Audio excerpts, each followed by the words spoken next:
Hello and welcome to So Let's Talk About Music, our music podcast at Eastern Kentucky University, where we expound upon different ideas, different platforms in which we can access music. The last time we talked about the cello concerto, which our orchestra here at EKU had performed, and now we're going to kind of venture into a different realm, into the realm of how music influences action on stage. And today I'm joined by Alana Ghent. Alana is the director of the musical that we're going to be performing called You're a Good Man, Charlie Brown. And the musical follows Charlie Brown as a protagonist, and Charlie Brown going through a lot of different struggles. And at the end, we kind of recognize Charlie Brown as being a hero for being human, and that we don't have to do everything correctly. Shh, spoiler alert. I know, I'm spoiling it. But we are grateful for Alana to be here, and Alana is going to just kind of enlighten us on her process and kind of what we are to expect. It's good to have you here. It's wonderful to be here. Thank you. Awesome. So tell us a little bit about your process when you're approaching a musical and you're coming at it from a director standpoint. What's your initial point where you attack the musical from the beginning? First of all, I just love the way that you introduced the musical. That you focused on plot, right? And you led us through. Here's the protagonist, and this is the story of what happens. Because that is literally what I do. I think of myself as like my job is to figure out what the story is that we're going to tell, and then coordinating all of the elements to make sure that all of those elements are working together and bringing all those artists and their vision together to tell that singular story. And you did a really great job of summing it up in like 2 sentences, which makes me feel like we're both doing a great job with this. We know what the story is. Yay. And that seems really easy, but it isn't. There are many different ways that you can focus and tell this story, or figure out, what is the part of this story that really speaks to this audience here and now. Because that's the part that you want to draw all of the elements in so that they are all single-mindedly kind of working towards that end goal. I don't know if that answered your question, but that's the first thing, is to figure out what the story is that we're telling. Because I'm going to be the chief storyteller, or the person who coordinates all that. I've got to figure out what it is. So I start with an analysis. And then then from that analysis, then you bring in how your vision, your concept for the show, and then now we have the audition and the people coming in, and when you're looking at an audition, how are you looking at it because musically from my end, and I've always found musically from my end, it's slightly a little bit more ignorant toward the personalities and how characters work together. How do you see that? I don't have a single method for how we work. I think I don't think I'm telling any stories out of school. When we were in auditions for this show, we were kind of going, okay, well, there's this vocal range for this one, and this vocal range for this one, and so this person falls in this range or this one, and we kind of went around and around, and finally we went, okay, if we were to cast these 6 people who seem to have really great chemistry together, how could we fit them in, or could we fit them in? And that's kind of, I think, where we ended up going with that. It is about what is the kind of essential characteristic that this character needs to have to move the story forward, and can we bring that out of this actor? And I work a lot in straight theater and non-musical theater, so then for me, it's also a layering of, oh yeah, but I have to remember that they need to be able to sing that part. So we're kind of going back and forth. That's sort of a technical requirement that exists in musical theater that doesn't always exist in regular theater, right? So you have a little less flexibility, I think, in terms of who you can cast, because they technically have to be able to do this range and sing this. And if they can't, then it excludes them from the possibility of... Right. We can't really consider them, because we don't want to put somebody in a situation where they can't sing the material that we need for them to sing.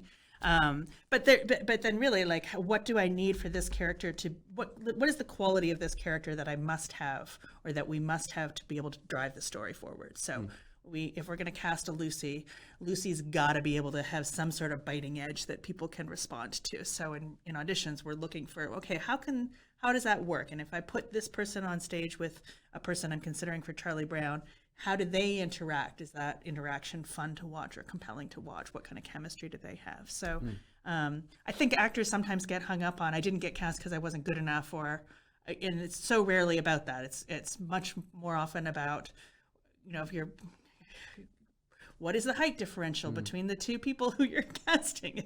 Can that work visually on stage? And what is the chemistry between these two people? And does the way that this character push on that one work to get the reaction that we need to drive the story forward? It often has very little to do with your talent level. Does that make sense? Yeah. And my perception is, and not being a musician, but my perception is if you were auditioning for an orchestra or auditioning for something, it really is about, are you playing the material in a compelling and beautiful way that is true to what is there?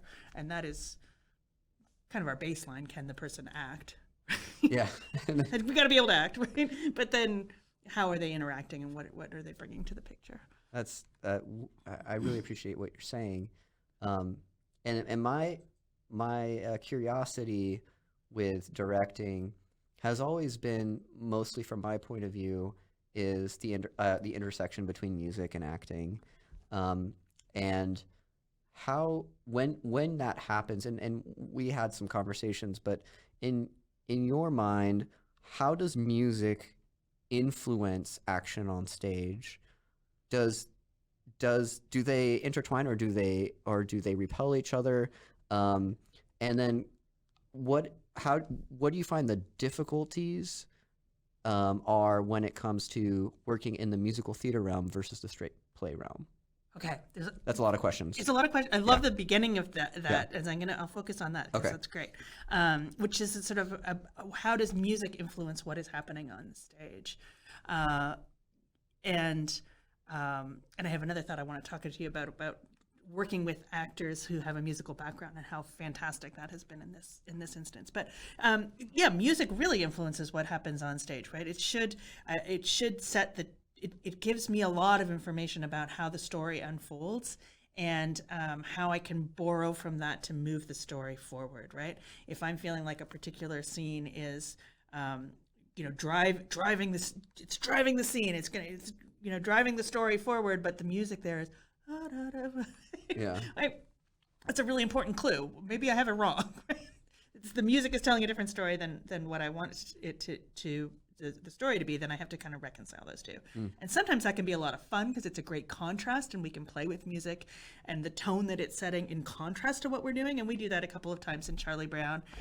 We have a moment in that rabbit chase, right, where the music is telling da da da da da da da, da, right? And so, is that going to be a beautiful romantic gesture that's coming out, or am I going to come out and it's going to be some sort of slapstick, I'm going to beat you up sort of thing?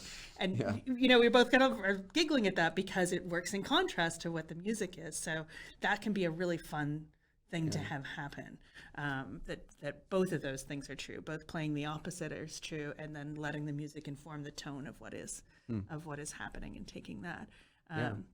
As in art, as in music, we look for contrasts, and we also look for the moments that are jarring or conflict. And in music, we think about something that's jarring and then is resolved, right? It's like a dissonance and then a resolution. Do you ever find that you go to a show, like you go to a musical, and you go, this directing, it's not meeting the qualifications of what the music is saying? Do you ever find yourself sitting there, and that contrast is too much of a parody on what is happening, and it's taking away from the experience versus enhancing the experience?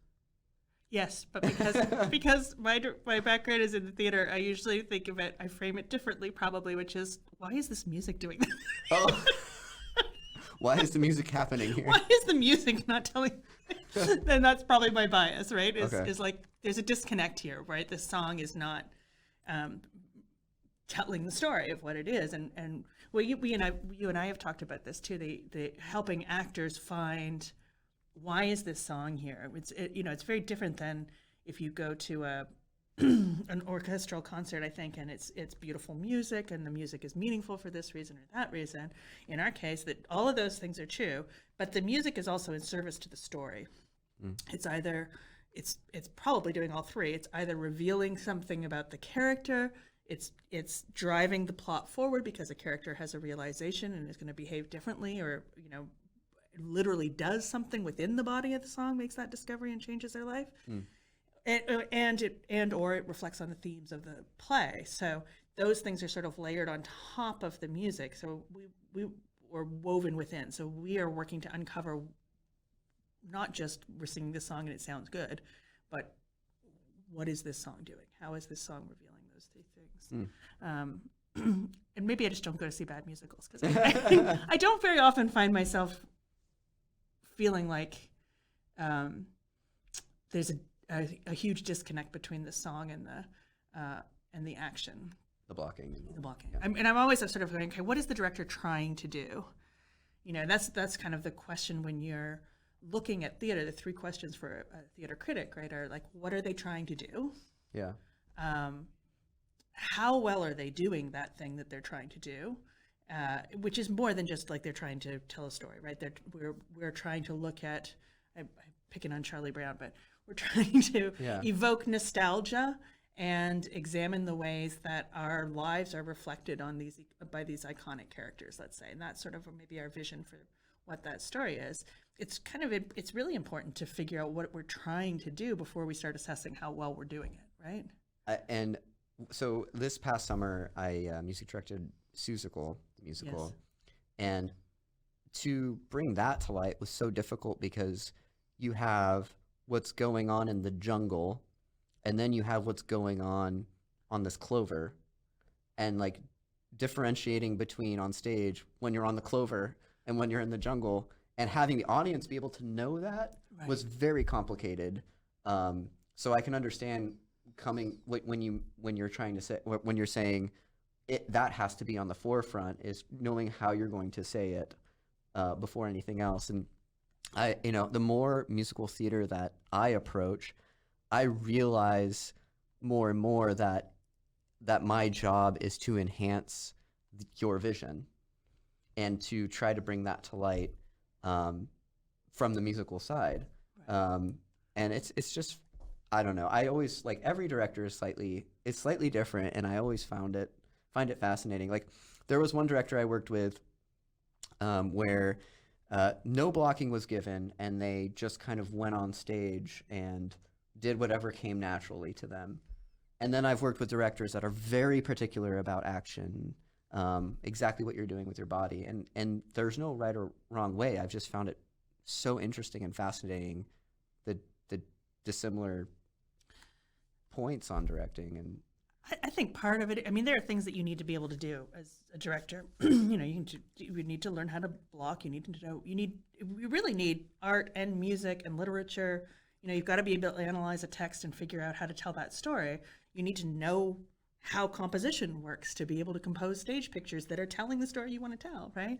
You need to have a sense of rhythm and timing and melody to use all of those components in that storytelling. So you have to have all those things. And when I teach directing, I always tell students when they come, like, everything you've done in your life up to this point is now an asset, and you're going to pull on that. So great, you've got a strong visual art background. You're probably going to be a person who really wants those beautiful stage pictures, and you're going to know how to get that. And if you've got a strong music background, you're going to find that rhythm is really important in your bit, and your sense of comedy and your sense of timing in that comedy is probably going to be bang on. If you've come to this from you were a bookworm as a kid, you're going to use that in all those literary references, and also your ability to put yourself into text and to pull other people into it. So whatever your strengths are, that's how you need to recognize those and pour those into your directing. So on that, how would you say, like, what do you feel like your strengths are as a director, and how are you going to pull us in Charlie Brown? Like, how do you get us involved? One of the things I've been discovering in Charlie Brown, I was talking to you about it earlier, was working with students from the music department. And they're challenging some of my biases and preconceived notions, which is great. I love that. Because my thought was, these are people who are going to be very comfortable with the music side of things, but may not have as much background in acting or in moving. And I was concerned about that. And how are we going to give them a common vocabulary for movement? How are they going to understand space, on stage and respond to that space?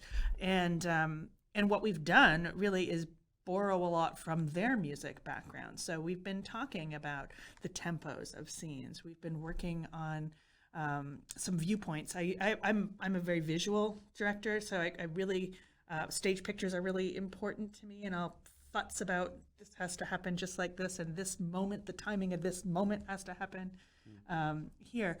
But these actors, coming from a music background, I can say, like, okay, this whole thing needs to be, we're easing this into this in a really legato way, and then the button on that scene needs to come down as a good sharp staccato, and I can see their eyes light up. Yeah. Where a lot of actors, we would be talking about the text and what is happening in there, but they are able to kind of immediately jump in and translate a lot of their musical training into a very physical response to the text, which is really lovely to watch. That's really interesting. So this is your third time directing this show. It's my third time directing So this show. you know this show. You would think that it would stay, but I've also had this experience as a performer. I've done Our Town twice, playing the same role 3 years apart, and I've also done 12th Night, same role, several years apart. And that one I jumped in, and I'm telling you, when we were reading the text, I was going, I wonder what happens next.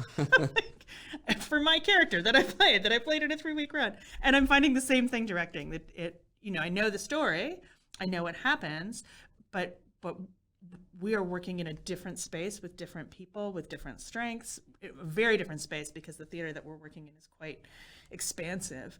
And the other 2 times I've directed this, one of them was in a very, very intimate thrust stage kind of situation, where now we're on a big wide proscenium, and another time we did it in a kind of like an environmental installation in a dinner theater situation. So people were at tables and we were winding between them, and it was a whole atmosphere. So this is very different. So you're taking the gist of the story and you're translating it in very different elements. Yeah. And so, I mean, I haven't approached enough different musicals more than once. So how does that, when you're approaching a second time, new space, new actors, new collaborators, like I love working with you, and it's thank you. You take all of that energy too, right? You're trying to figure out what does this person bring that we can incorporate and bounce off of, and what energy is there. And that to me is the tricky part, that we, finding the balance between, I know what's going to happen here, I've got a strong vision for what needs to happen in this scene or this moment or whatever, and I know what the effect needs to be. Right. But I'm hopefully allowing enough room that I can bring in what other collaborators are bringing and be able to go, yes, that's great, and that'll do this, or can we tweak that this way to tell the story? But I can incorporate that everybody's ideas are. So malleability becomes paramount in the experience, because you're getting different feedback from different people, and you have to be able to kind of figure out how to take that without just taking you can't please everybody. You're not making everybody happy, because it'll distort the product. Yes, and we have to kind of put ego aside, and that's like an ongoing thing in theater. It's a when the collaboration is working, that's when the art is working, right? I love that. When the collaboration is working, that's when the art is working. Yeah, it's not always true, because sometimes, sometimes there's conflict, sometimes there's stress with it, and sometimes we're on very different pages, and so how can I help you to? How can I develop this vision enough that I know when ideas are coming that they can fit in and be incorporated, or that we need to try something different, right? And how can I have your trust to know that we're taking that and going with it in a particular direction? Does that make sense? It does. Can you tell us a little bit about your background and like where you learned about theater and where you studied? Sure. I grew up about 30 minutes from Stratford, Ontario. My grandma lived like just outside the town. So Stratford, Ontario, if people aren't familiar, it's the third largest Shakespeare festival in the world. It was a railroad town that went bust when the rails went down, and the community got together in, not going to put out dates because I'll get it wrong. I have a postcard of kids sitting outside with a lemonade stand from the 50s that read, all proceeds go to Shakespeare Festival. And the town raised money to get this theater festival started, and now it's a huge economic driver. It's, big tourist town that's all devoted to this. So we grew up, it was just sort of part of our blood. We all went to the Stratford Festival, we went to the Blythe Festival, we went to the Shaw Festival, and we just grew up on theater. And my mother was a piano teacher, so we all played piano at home, and I was a visual artist and went to visual art. So all of that informed. I didn't know a background that was different from that. My mother blames herself for me going into theater. If I hadn't taken her to all those plays, she doesn't say that now, not out loud anyway. Yeah, but I mean, it's and that background, you say what you said earlier is you pull from that. Sure. And it informs all the decisions that you're making, all these experiences that you've had, and being raised in that atmosphere. I guess there's always the curtain in when I go see a show, the beauty of seeing the actors come out from behind that curtain and then they're real people. They're not the characters. If the curtain exists and the people watching this who don't know a lot about what happens behind the curtain, tell us some secrets.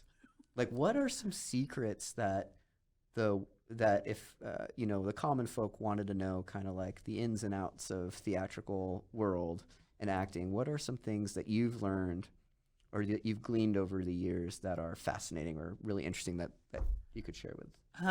I know that's asking like on the Well, I will say I do think this about theater, that I think that folks often have an idea that because we work in the arts and there is all this sort of ethereal, I'm pulling from here and we're pulling from there and this is happening and we don't know exactly how it's happening, it's magic, we have these ideas about sort of happy-go-lucky happenstance and that everything sort of magically happens, and or that people who work in the theater and the arts aren't maybe as disciplined or as discipline, I guess maybe is the word that I'm using, that we're kind of fly by night or reliable. And I always think about like, we have opening night and that's a thing that happens. To make that happen, you have no idea of the deadlines that you've had some exposure to, of like pulling to getting costumes on track, and what are all the deadlines that are going to need to happen to go from we think that this would be cute to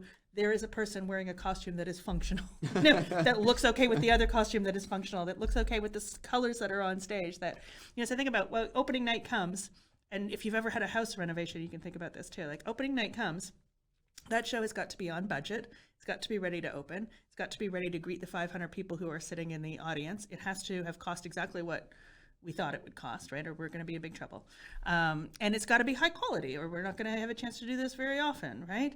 And you think about the last time you had a renovation or had work done in your home and you had a quote on like, it's going to be ready this date and this is how much it's going to cost and this is what it's going to look like. I don't think for me, anytime I've worked at anything in my house, that it's been done on time.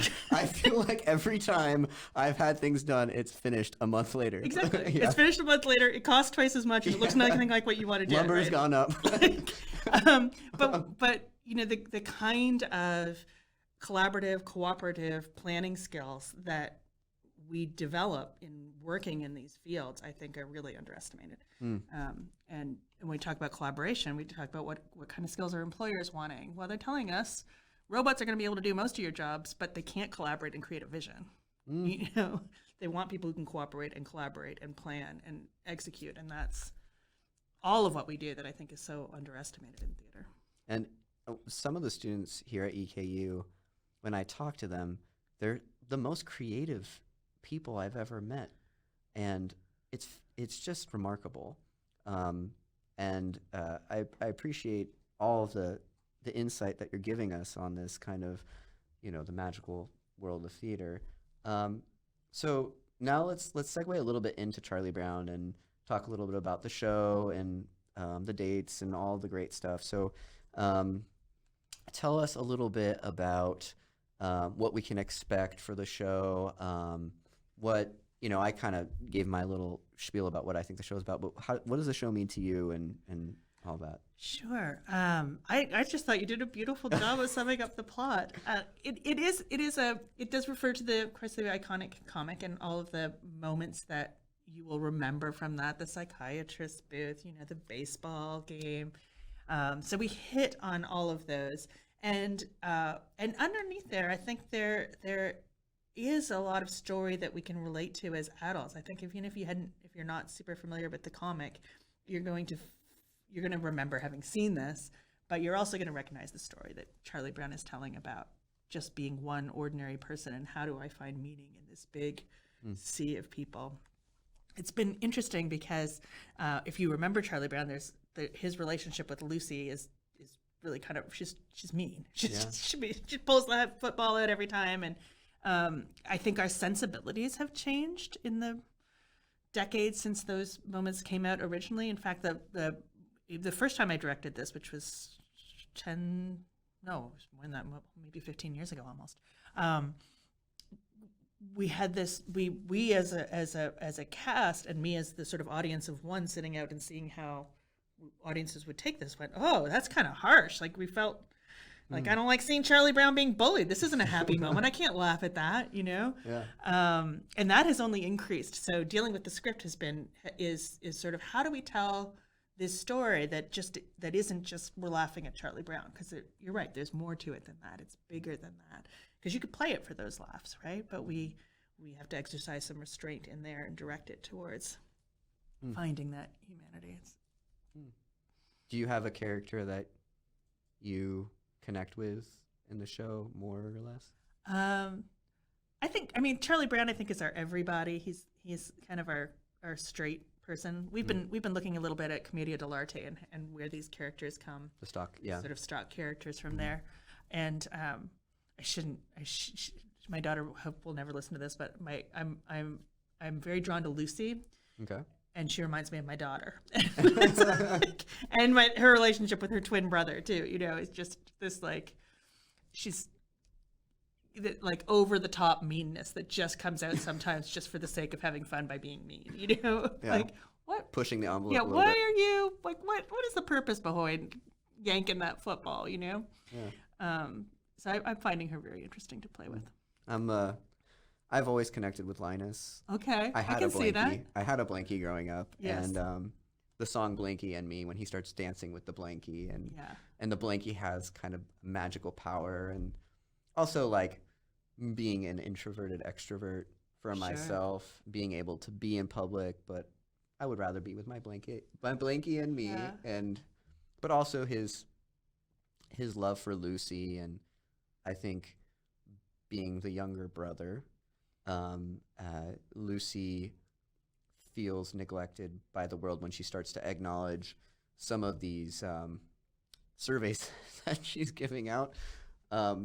And there's one person that's always there, and it's her brother and my sister. I have a twin sister who lives in Denver, and so when I saw that moment, I thought of my sister.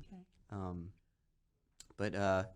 But yeah, it's been wonderful working with you on the show and learning from you. Oh, we're having so much fun. I know.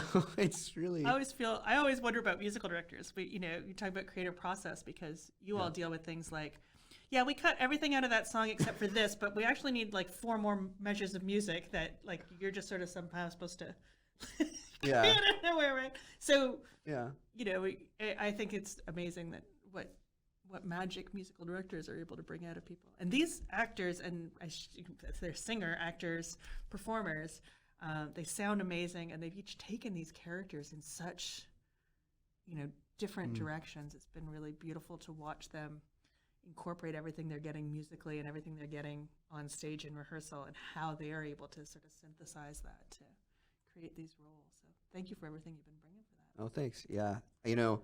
It's interesting. Over the past shows that I've done, a lot of directors will say, I need some extra scene change music here and here. And, for a while I was going, well, I mean, I'm cutting and and trying to find, oh well, this is at the end of at the Glee Club, and now we need more Glee Club music for the segue. And then I thought about from the other side, which is, what would happen if I didn't have scene change music? It would just sound like a set going, and it would just sound dead. Yeah. And so the music is part of the acting in a way. Oh, absolutely. It somehow protects us from leaving this imaginary world and keeps us grounded in the space. And it always happens where I'm at a show and I'm watching a show and someone's phone will go off. And when that phone goes off, I'm immediately like, oh, is that my boss? Is that an email I have to check? What time am I doing what tomorrow? And when you're in that theater space, you're kind of in the world, not distracted. You're just part of it. You're putting aside that outside world to be part of this space with these people, with those characters on stage. And goes back to those Greek roots, right? Of us being in a communal space together, experiencing it together. So it's amazing. The last thing that I found really cool is that we're doing performances and we're busing in kids for the performances. Yes, we have 2 school performances that are happening on the Thursday and the Friday of that week. I need to tell everybody about when this is happening. Yeah. So we are at Gifford Theater in the Campbell Building on the campus of EKU. We are opening on the 25th of October, and there will be performances for the public. That's a Wednesday. There'll be performances for the public the 25th through the 28th at 7:30 p.m. The doors will open at 7, and you can get tickets right on site. Awesome. Well, for me, I appreciate you taking the time to be here. It's been a privilege working with you and to seeing you and your thought process. And this show has grown on me immensely. I think that, I find that we are all Charlie Brown in a lot of ways, but I also find that we are all struggling to be in this world with inflation, and we all have our own things that we're dealing with. And Charlie Brown he keeps going. He keeps trying to fly the kite. He keeps climbing, and he doesn't give up. And I think it's a great thing to see, is to experience this show and to understand that choice of moving on and to continuing to be heroic in that nature is important, because life isn't perfect, and you can still be amazing in an imperfect world. I do thank you for directing the show, and thank you for being here and talking. Thank you for the opportunity. Yeah. I think that your idea about the importance of that buoyancy really resonates. As if we take nothing else out, come join us at the theater for the night and leave with maybe a little more buoyancy and light in your life. I like that. So that concludes. So let's talk about music for this episode. We will see you next time, and please make sure that you look at the poster at the end of this clip so that you'll get a little bit more information about the show. And Alana, thank you for your time. Thank you.